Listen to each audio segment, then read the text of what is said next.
Assalamualaikum warahmatullahi wabarakatuh.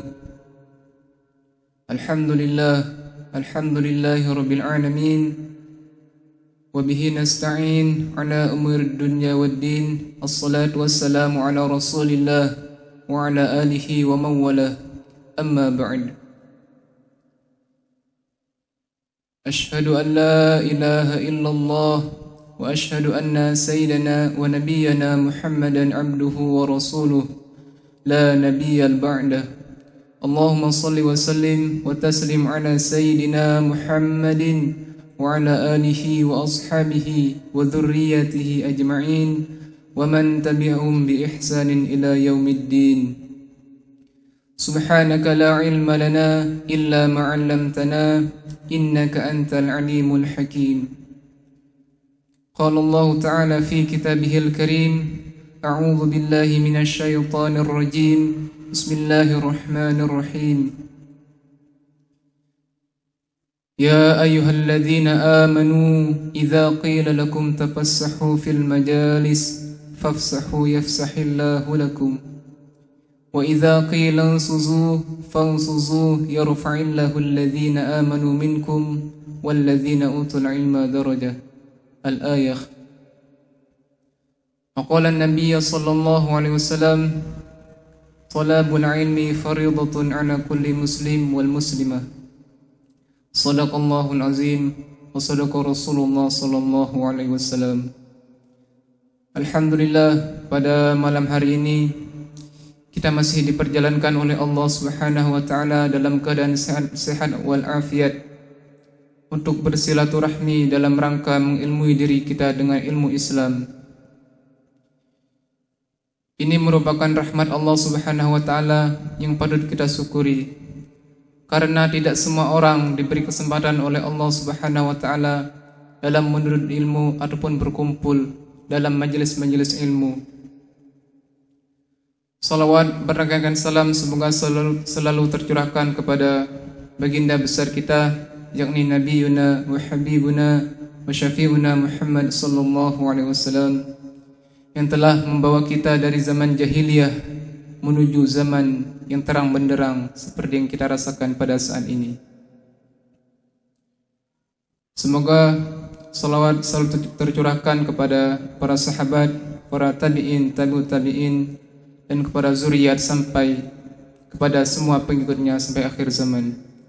Dan semoga kita termasuk golongan orang-orang yang mendapat syafaatnya di yaumil mizan nanti. Baiklah, kita di sini akan melanjutkan program kita, yaitu program mengaji tempo dulu. Pada kali ini kita akan mengangkatkan sebuah tema yang berjudul mengenal diri. Untuk paparan atau penjelasan yang lebih terperinci akan dijelaskan oleh Ustaz Yadi. Kepada Al-Mukarram Ustaz Yadi, waktu dan tempat kami persilahkan. Assalamualaikum warahmatullahi wabarakatuh.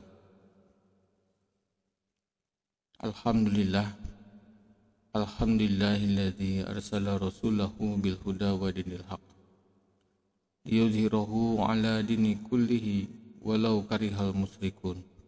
Asyhadu an la ilaha illallah wahdahu la syarikalah wa asyhadu anna Muhammadan abduhu wa rasuluhu la nabiyya ba'dah.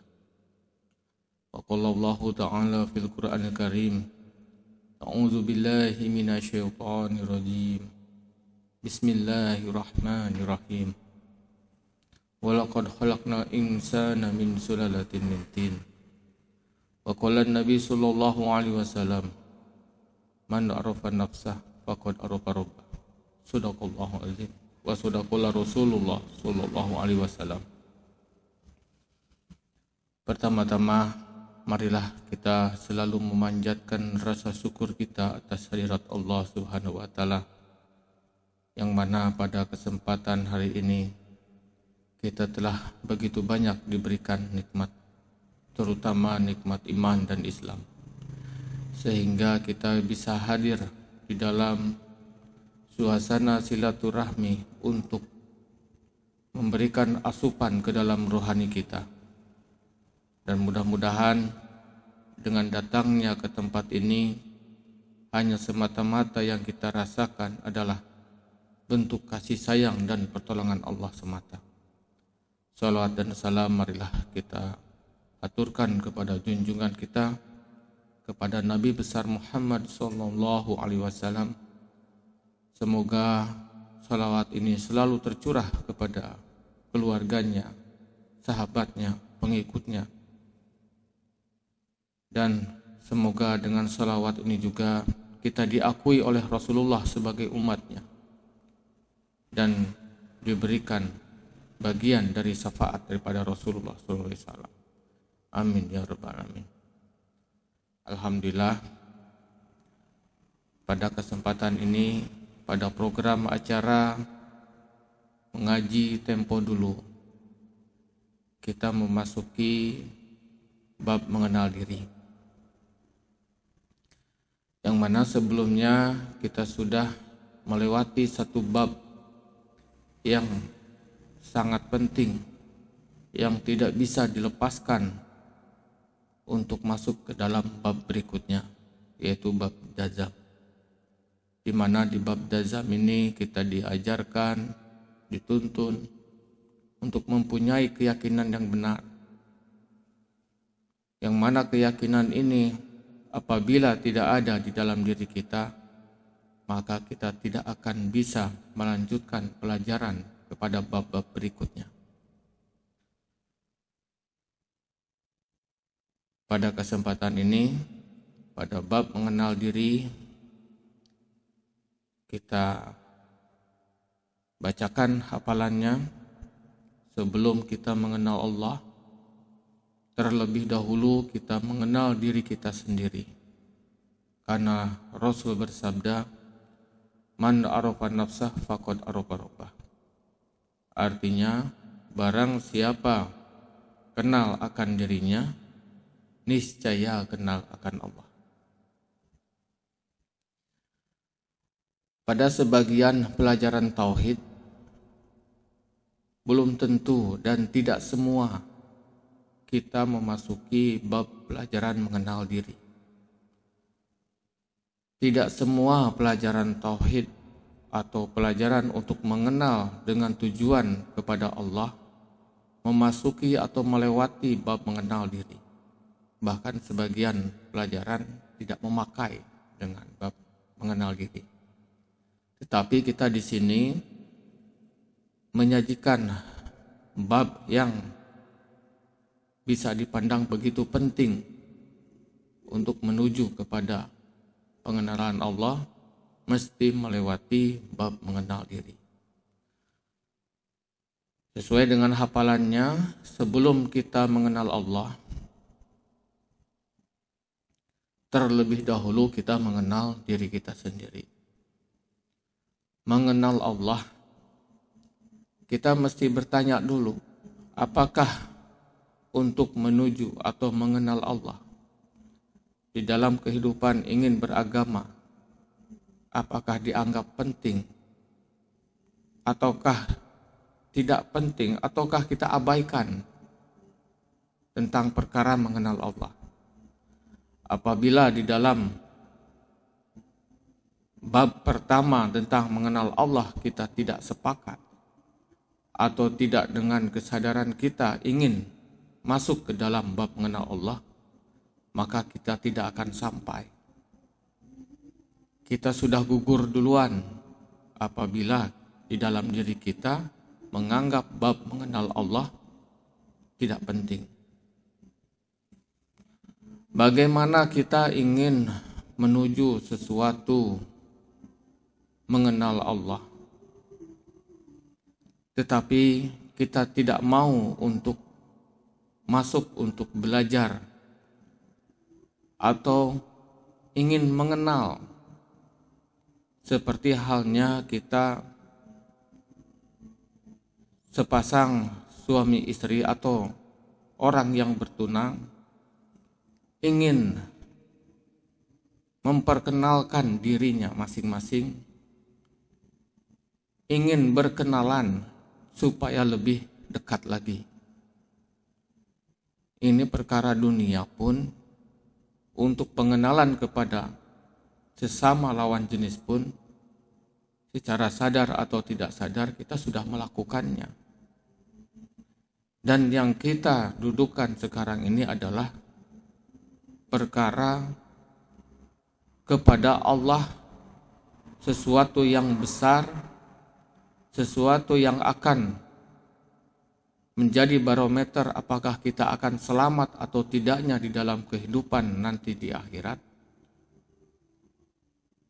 Kita menganggap remeh tentang perkara-perkara mengenal Allah. Kita ingin mengenal Allah, tetapi kita tidak mau tahu dengan perkara-perkara bab-bab yang ada di dalam perkara mengenal Allah. Kemudian terlebih dahulu kita mengenal diri kita sendiri. Apakah bab mengenal diri ini pentingkah? Atau bab mengenal diri ini hanya sebatas tekstual saja, yang mana disajikan bahwa mengenal diri ini hanya sebatas pengetahuan saja? Bagaimana mungkin kita yang ingin menuju Allah, ingin menuju sesuatu yang besar, tetapi kita tidak tahu dengan apa kita menuju kepada Allah? Padahal diri kita inilah sebagai pelaku utama. Diri kitalah sebagai peran yang akan kenal dan dekat dengan Allah. Dan ini ada rumus. Apabila kenal dengan diri kita, niscaya kenal dengan Allah. Ini adalah sesuatu yang otomatis. Kita ingin mengenal Allah, maka kita mesti mengenal diri kita sendiri sesuai dengan hadis Rasulullah. Rasulullah sudah mengkhabarkan bahwa kalau kita ingin mengenal Allah, mesti kenali diri kita sendiri. Tetapi bagaimana cara kita untuk mengenal diri kita sendiri ini? Karena banyak metode, banyak orang beranggapan ingin mengenal Allah dengan cara mengenal diri ini dengan berbagai cara. Ada yang berjalan dari Jakarta sampai Jogja atau sampai Surabaya, atau dengan jalan-jalan bertahun-tahun berjalan-jalan hanya untuk mengenal diri. Nah, kita tidak tahu cara seperti ini. Kemudian ada juga yang paham tertentu dengan cara melukai dirinya sendiri dengan tujuan untuk mengenal dirinya. Kita tidak tahu juga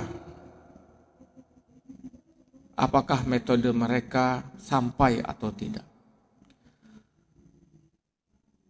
Kita yang dipelajari di sini ada tuntunan untuk mengenal diri.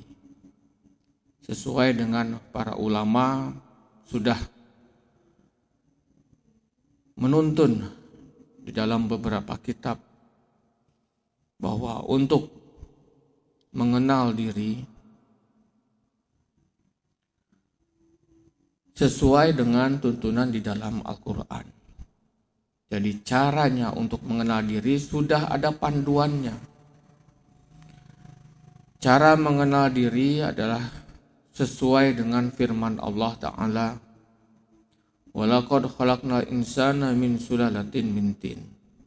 Artinya, Mula-mula kami jadikan manusia dari saripati tanah atau debu tanah. Nah, inilah yang namanya mufakat kepada yang hak atau dengan jazam ma'rifat. Dengan dalil, dengan bukti dari Al-Quran bahwa untuk mengetahui diri kita sendiri, mula-mula adalah kita mesti mengetahui asal mula kejadian diri kita. Yang mana asal mula kejadian diri kita di dalam Quran surat Al-Mu'minun ayat 12 sudah dinyatakan bahwa permulaan manusia awalnya adalah dari debu tanah atau saripati tanah. Nah, inilah diri kita yang sebenarnya. Tetapi ini juga banyak metode orang cara mengenal diri, apakah dari pengenalan Nur Muhammad ataukah dari metode yang lain. Tetapi di sini kita sudah jelas secara faktual kita ingin mulai untuk mengenal diri kita sendiri dimulai dari saripati tanah. Karena kalau dari Nur Muhammad itu kepanjangan. Banyak langkah-langkah yang harus disampaikan. Jadi kita mengambil jalan yang terdekat, jalan tersingkat yang sudah disusun oleh para ulama. Yang mana kita bisa melihat dengan nyata keadaan diri kita. Yaitu diri kita secara jasmani. Saripati tanah atau debu tanah melekat di dahi turun ke bawah melalui tulang belakang dan terus ke tulang zanbi atau tulang ekor. Dan masuklah ke dalam rahim wanita. Berubahlah ia menjadi setetes air nutfah. Nah, yang dimaksud dengan saripati tanah di sini adalah apa sebenarnya saripati tanah ini? Saripati tanah secara zohir tidak bisa terlihat. Kita pun tidak tahu bentuknya saripati tanah itu seperti apa. Kita pun tidak tahu. Yang kita ketahui adalah saripati tanah atau debu tanah ini adalah bentuk terserapan dari tumbuh-tumbuhan atau dari makanan pokok kita. Yang biasa makan nasi tentunya yaitu berasal dari padi. Atau yang biasanya makan jagung sebagai bahan pokok dan sebagian juga ada yang makan sagu. Dan ini tumbuh-tumbuhan ini menyerap saripati tanah. Jadi yang bisa menyerap saripati tanah yaitu tumbuh-tumbuhan ini. Kalaupun ada binatang yang menyerap, binatang itu juga yang memakan tumbuh-tumbuhan. Dan kita pun memakan daging binatang tersebut. Nah, yang menjadi asupan dari saripati tanah tadi berubahlah menjadi sesuatu bahan makanan pokok yang kita makan sehari-hari. Inilah yang menjadi serapan asal mula dari saripati tanah ini. Saripati tanah ini melekat di dahi. Nah, yang dimaksud melekat di dahi ini adalah apabila kedua insan yang diikat dengan perjanjian pernikahan, ini adalah puncak dari birahi. Jadi maksudnya melekat di dahi ini adalah sudah naik kepada ubun-ubun. Sudah naik kepada ubun-ubun. Nafsu yang sudah naik kepada ubun-ubun. Dari saripati tanah tadi naik kepada melekat di atas dahi dengan kedua insan yang diikat dengan tali pernikahan yang resmi, maka ada suatu proses metabolisme di mana saripati tanah tadi melekat nafsu yang sudah naik ke ubun-ubun. Maka turunlah melalui tulang belakang dan teruslah turun ke tulang zanbit, ke tulang ekor. Maka masuklah ke dalam rahim wanita.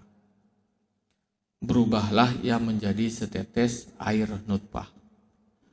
Jadi ini adalah suatu perjalanan dari saripati tanah tadi naik ke ubun-ubun dan masuklah ke dalam rahim seorang wanita.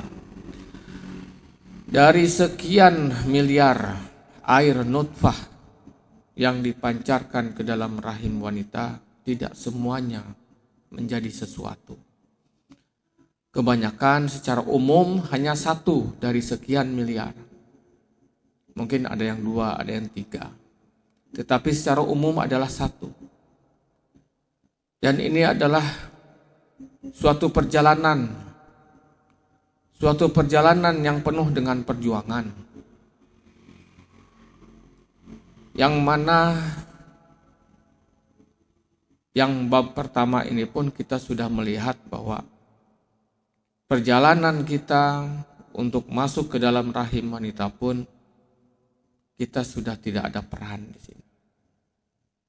Sekian miliar air nutfah tadi terbuang dan hanya satu yang masuk ke dalam rahim wanita yang terbuahi. Setetes air tersebut tertutup rapi selama 40 hari. Setelah 40 hari setetes air tersebut, maka berubahlah ia menjadi setetes darah. Dan setetes darah tersebut tertutup rapi di dalam rahim wanita selama 40 hari. Maka berubahlah ia menjadi segumpal daging. Dan segumpal daging tersebut tertutup rapi di dalam rahim wanita selama 40 hari, maka keluarlah rangka-rangka. Dari setetes air berubah menjadi setetes darah. Setetes darah berubah menjadi segumpal daging. Dan keluarlah rangka-rangka. Jadi ini bukan hanya sekedar cerita atau dongengan yang ingin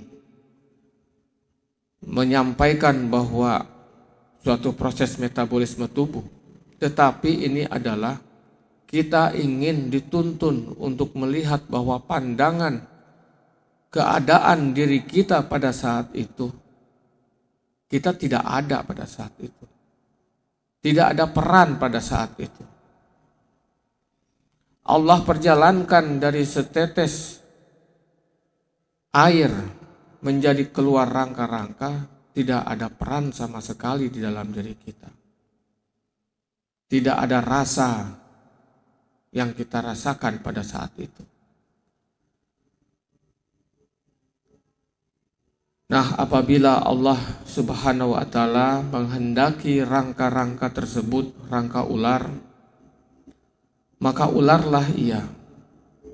Apabila Allah menghendaki rangka kodok, maka kodoklah ia.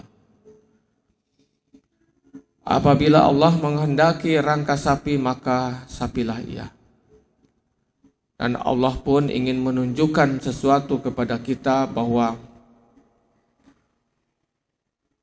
banyak Allah ciptakan ketika rangka-rangka ini keluar. Sebagian manusia ini yang keluar rangka-rangkanya seperti rangka kodok. Banyak orang yang merangkak seperti kodok, dan ini terjadi, dan ini nyata di dalam kehidupan sehari-hari, dan nyata di dalam kehidupan kita di dunia ini. Maka apabila Allah menghendaki rangka tersebut, rangka ular, maka rangka ularlah ia. Dan ini pun terjadi di dalam kehidupan di dunia ini. Allah jadikan rangka manusia yang berjalan seperti ular. Dan ini pun nyata juga.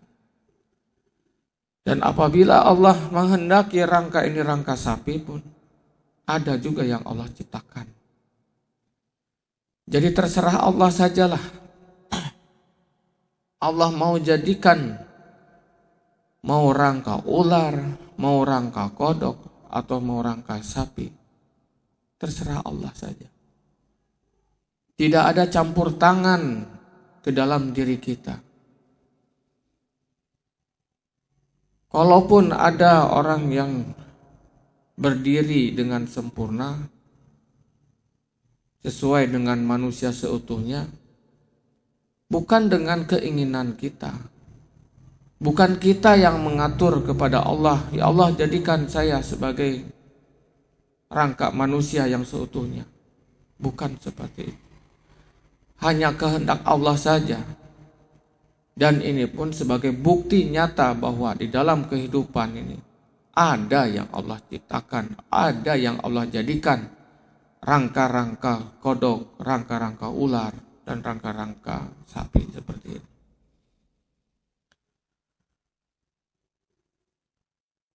Akan tetapi Allah berfirman, laqad khalaqna insana fi ahsani taqwim.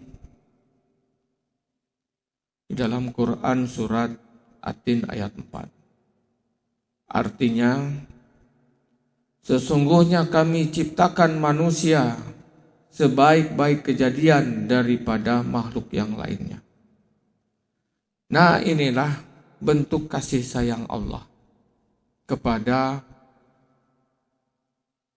manusia dengan mufakat kepada hak dengan dalil di dalam Quran surat At-Tin ayat 4.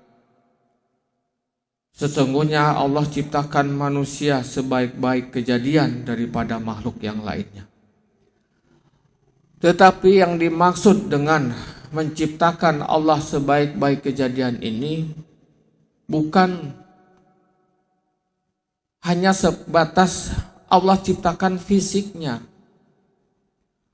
Bukan Allah ciptakan manusia ini bukan hanya dengan keindahan fisiknya. Jangan merasa bangga dulu dengan yang Allah berikan. Kita ganteng misalnya, atau kita cantik, dibandingkan dengan hewan-hewan atau dengan binatang. Kita mempunyai paras yang lebih baik atau postur tubuh yang lebih baik daripada yang Allah ciptakan kepada binatang atau hewan. Tetapi yang dimaksud di sini adalah Allah ciptakan sebaik-baik kejadian ini adalah yang tidak ada yang berbeda daripada makhluk yang lainnya. Yang menjadi pembeda antara kita sebagai manusia dibandingkan dengan hewan atau binatang. Yang membedakan yang paling utama yaitu Allah sempurnakan ciptaan kita kepada kita adalah diberikannya akal kepada kita. Nah, inilah yang membedakan antara manusia dengan hewan. Inilah yang membedakan kita dengan binatang. Allah karuniakan, Allah anugerahkan akal kepada kita. Tetapi ketika Allah anugerahkan akal kepada kita, ada maksud, ada tujuan. Apa tujuannya? Allah ingin memberikan perbedaan ingin manusia ini bisa membedakan antara yang hak, mana yang batil. Ingin bisa membedakan mana yang benar, mana yang buruk. Allah berikan kepada semua manusia, tetapi tidak semua manusia yang bisa menggunakannya.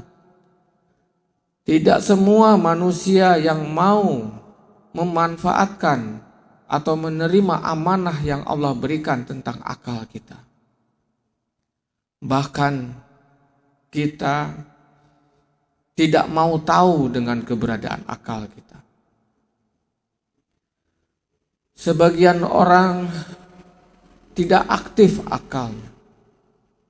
Yang dimaksud akal yang aktif ini adalah akal yang selalu bisa membedakan mana baik, mana yang buruk.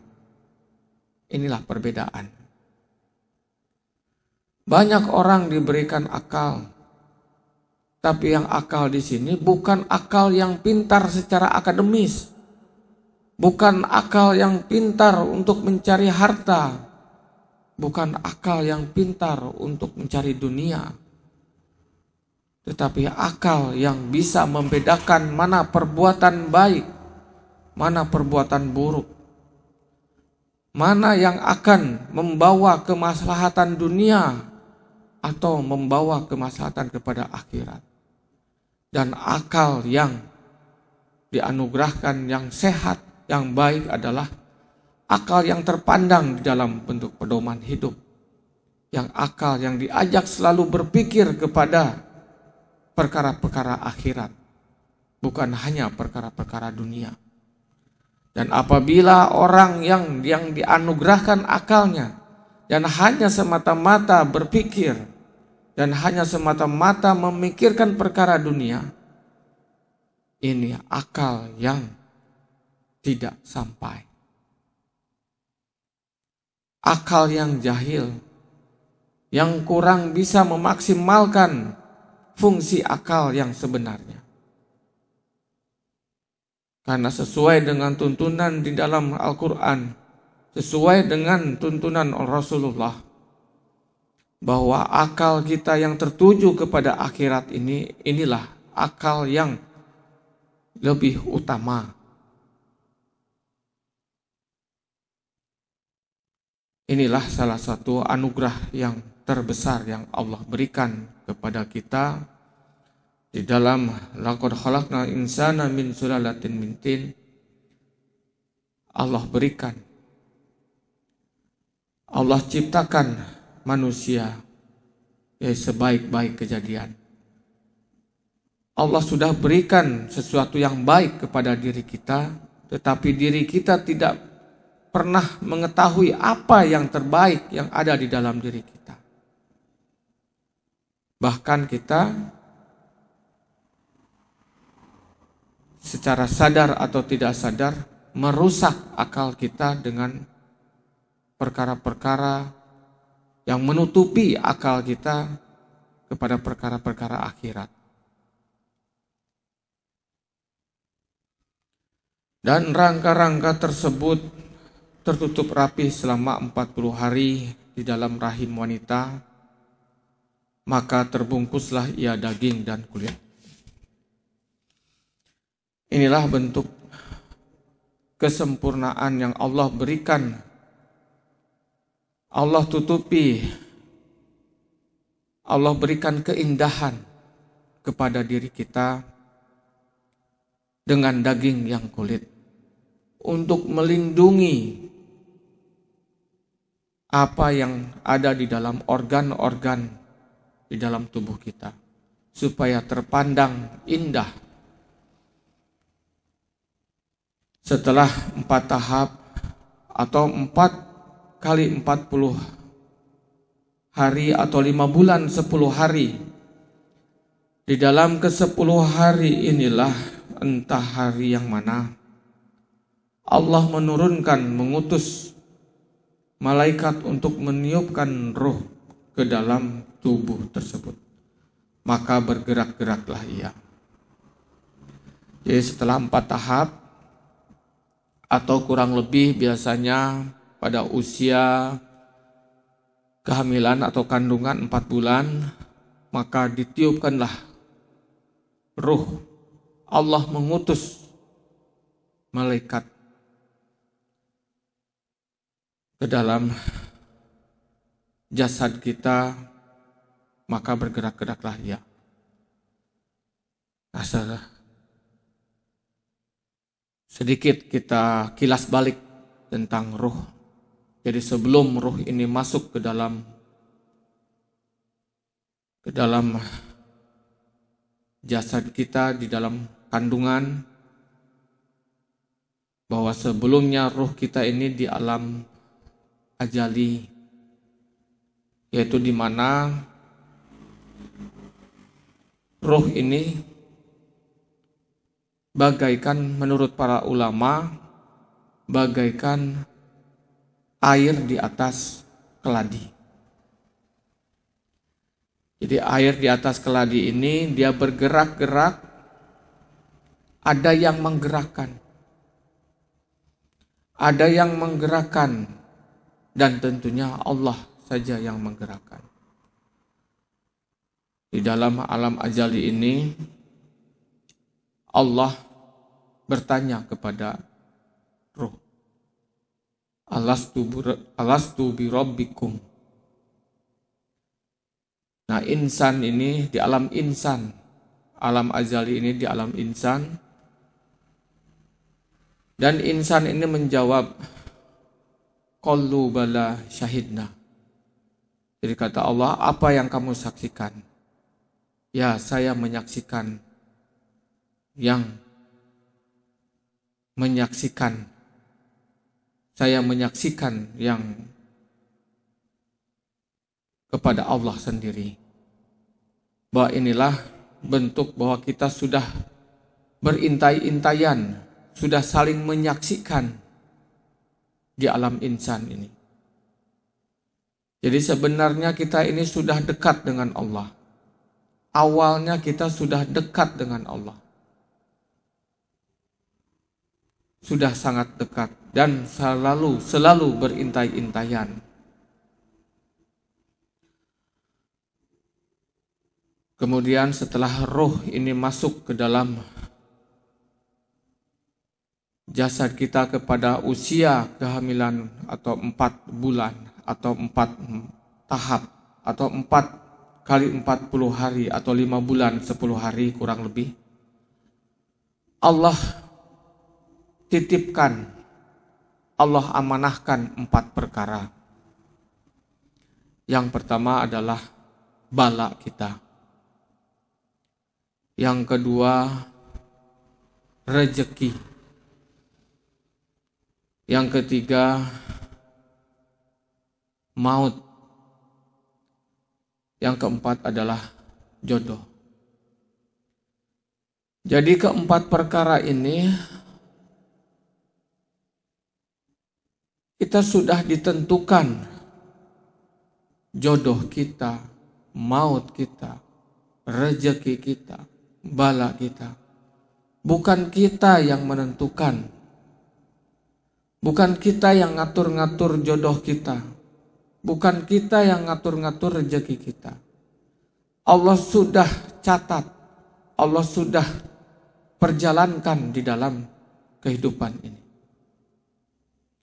Kita tidak tahu, walaupun misalnya tentang rezeki kita, walaupun kita habis-habisan bekerja siang dan malam, kaki jadi kepala, kepala jadi kaki.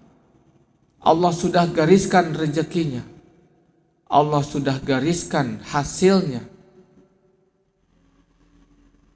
Dan itu terjadi di dalam kehidupan kita. Sekian banyak orang ingin menjadi kaya. Sekian banyak orang ingin mendapatkan harta. Tetapi ternyata yang kaya itu lebih sedikit daripada orang yang miskin. Jadi Allah sendiri, padahal semua orang itu menginginkan kekayaan. Bala Dari sekian banyak orang menginginkan keselamatan, tetapi terjadi di mana-mana bala. Ketika tidak ada orang yang menginginkan bala, ketika setiap orang ditanya tidak mau musibah, tidak mau bala, tapi terjadi bala itu. Tidak ada kekuasaan, tidak ada kehendak dalam diri kita untuk menentukan keselamatan kita. Hanya daripada Allah semata.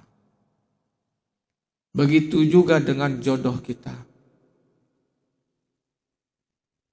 Keinginan jodoh kita ingin yang terbaik daripada seluruh yang ada di dalam kehidupan ini. Tetapi Allah berikan jodoh yang tiada disangka-sangka. Walaupun kita bilang kita mencari dan mencari, tapi pada kenyataannya kita tidak mampu mendatangkan jodoh. Bahkan kita sering berkata bahwa tidak disangka ketemu si Anu di ini. Tidak disangka ketemu si Anu di sana. Nah, itu bahasa tidak disangka ini adalah kan bukan kekuasaan kita siapa yang mendatangkan jodoh. Bukan kita yang ngatur. Begitu juga dengan maut. Sehebat apapun kita menghindar dari maut. Mungkin kita tanya sekian miliar orang manusia di sini ingin hidup sehat, ingin hidup umur panjang. Mereka mencari cara untuk bisa hidup umur panjang. Tetapi tidak akan bisa menghindar daripada maut. Tertutup dari lemari besi, lari ke gunung, bersembunyi di dalam gua. Apakah dengan makanan yang sehat kita makanan sehari-hari, tidak akan bisa kita menghindar dari maut. Dan ini membuktikan sampai saat ini pun dari sekian miliar manusia tidak ada manusia yang abadi. Sehebat apapun kita menghindar daripada kematian, maut akan datang. Dan ini membuktikan fakta dan jelas bahwa maut bukan perkara kita, bukan kita yang mengatur. Tetapi kita tidak menyadari dari keempat hal ini. Kita selalu akui bahwa diri kitalah yang mempunyai. Diri kitalah yang mengaku semua empat perkara ini. Diri kitalah yang bisa mengatur rezeki kita. Diri kitalah yang bisa mengatur jodoh kita. Yang bisa mengatur keselamatan kita. Yang bisa mengatur kematian kita. Tetapi fakta berkata lain. Tidak ada sesuatu kekuatan. Maha pengaturan hanya milik Allah. Kita hanya diperjalankan di dalam kehidupan. Dan ini nyata dalam kehidupan sehari-hari. Terlihat jelas di dalam kehidupan kita. Kita tidak bisa menyangkal dengan hal-hal seperti ini. Jadi alangkah bodohnya kita menyangkal dengan perkara ini. Karena ini terlihat jelas nyata oleh pandangan kita di dalam kehidupan sehari-hari kita. Dan apabila telah sampai 7 bulan 10 hari atau 9 bulan 10 hari, maka lahirlah ia ke dunia dengan berlumuran darah dan disertai tangis yang menyatakan bahwa ia lemah, hina, papa, dan tiada kuasa. Sesuai dengan mufakat kepada hak dengan dalil Allah berfirman, la haula wala quwata illa billahil aliyil azim. Artinya tiada daya dan upaya, tiada daya dan kekuatan, melainkan hanya dengan kekuatan-Mu ya Allah yang Maha Agung. Dan inilah Allah sampaikan, Allah buktikan kalam Allah di dalam Al-Quran, bahwa yang mempunyai daya upaya hanya milik Allah saja. Kita sebagai insan tentu kebalikannya, tidak ada daya dan upaya sama sekali. Dari awal mula saripati tanah sampai lahir ke dunia pun dalam keadaan lemah, hina, papa dan tiada kuasa. Apakah ada peran di dalam diri kita? Apakah kita yang mengatur? Apakah kita yang memperjalankan kehidupan dari saripati tanah sampai keluar menjadi seorang bayi? Yang mana seorang bayi ini keluar pun dengan keadaan hina, papa dan tiada kuasa, dengan berlumuran darah. Allah tegaskan bahwa tidak ada daya upaya, hanya daya dan upaya Allah semata. Nah, inilah yang ingin diangkat di dalam pandangan kita. Ini bukti nyata bahwa di dalam kehidupan dari saripati tanah sampai keluarnya kita pun tidak ada daya dan kekuatan daripada. Dan ini yang kita sering lupakan. Yang sering di dalam kehidupan sehari-hari kita abaikan. Yang mana Allah titipkan berupa amanah ini, kita akui. Kita akui semua yang Allah titipkan ini menjadi milik diri kita sendiri. Kita mengaku-ngaku ini adalah milik diri sendiri. Padahal nyata dan fakta bahwa ini adalah bentuk dari pemberian Allah. Bentuk dari daya dan upayanya Allah semata. Inilah kesalahan-kesalahan kita. Kita mengaku-ngaku yang Allah berikan amanah. Misalnya harta kita yang Allah berikan kepada kita, kita akui ini sebagai hasil dari hasil kerja sendiri. Atau paras kita yang cantik atau ganteng, kita akui bahwa inilah menjadi suatu kebanggaan, bahkan kita pamer-pamerkan kepada orang lain, dibangga-banggakan, jadi bentuk kesombongan. Padahal inilah yang Allah berikan sebagai anugerah, sebagai amanah yang harus dijaga. Bukan untuk disombong-sombongkan. Harta yang kita dapat kita sombong-sombongkan. Kita akukan bahwa inilah hasil kerjaku. Inilah hasil dari usahaku. Padahal inilah bentuk-bentuk kasih dan sayang Allah semata. Tapi kita sudah mengambil hak yang semestinya memang hak Allah. Tapi kita ambil karena bentuk keserakahan dan kesombongan kita.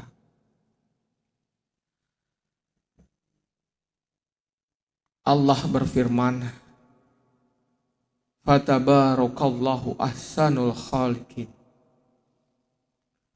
Quran surat Al-Mu'minun ayat 14 artinya maha pandai Allah, maha bijaksana Allah menciptakan sekalian makhluk. Kita tidak akan bisa mentakjimkan, mengagungkan Allah tanpa mendudukkan diri kita ini kepada hanya daya dan upaya Allah. Kalau masih ada di dalam diri kita ada daya, upaya, kita tidak akan bisa mentakjimkan dan mengagungkan Allah. Bahwa Allah itu maha pandai, maha agung, maha bijaksana. dengan syarat kita mendudukkan di dalam perjalanan dari saripati tanah sampai keluar kita dalam keadaan hina papa tiada kuasa, bahwa hanya daya dan upaya Allah semata. Dan apabila duduk di dalam diri kita, maka kita bisa melihat bahwa bentuk pandainya Allah dan bijaksananya Allah. Kita bisa mentakjimkan Allah di dalam diri kita. Nah, ini bentuk dari penjelasan secara tekstual di dalam bab mengenal diri. Mudah-mudahan pemaparan ini kita mudah untuk memahami, mudah untuk mengerti apa tujuan kita untuk mengenal diri. Karena di dalam mengenal diri ini adalah merupakan syarat awal untuk menuju mengenal Allah. Dan apabila pengenalan diri kita belum bisa di dalam diri kita, maka kita akan kesulitan untuk mengenal Allah.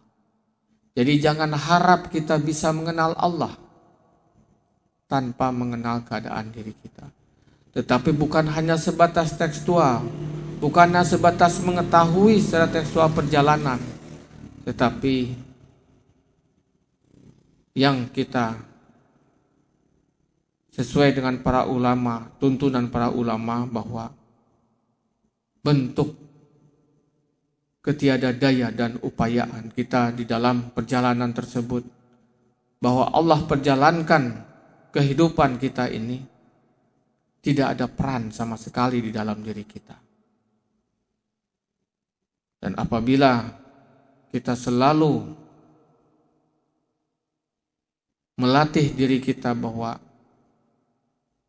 merasakan peran ini hanya adalah peran Allah semata, maka dengan harapan kita bisa mudah untuk mengenali Allah.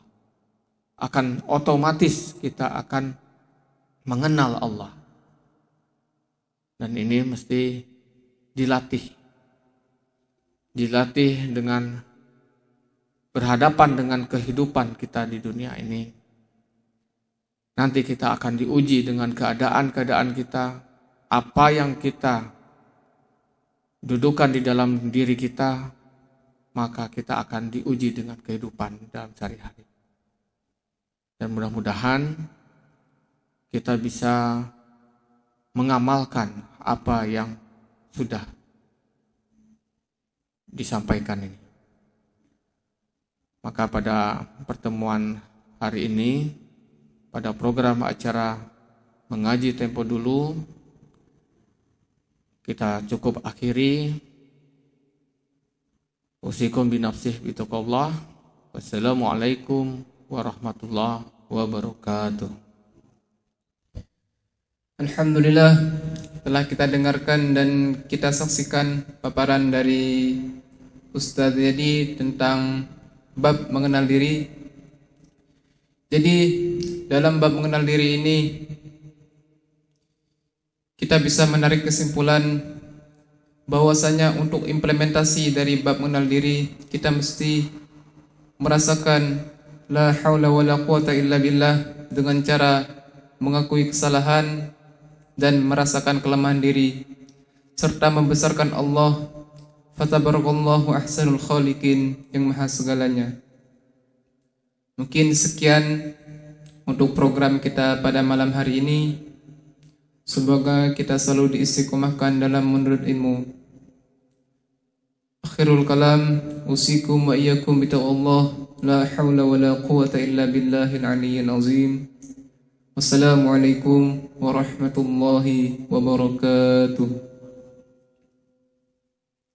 إن الله وملائكته يصلون على النبي يا أيها الذين آمنوا صلوا عليه وسلموا تسليما صلاة الله سلام الله على طه رسول الله صلاة الله سلام الله على ياسين حبيب الله توسلنا ببسم الله وبالهادي رسول الله وكل مجاهد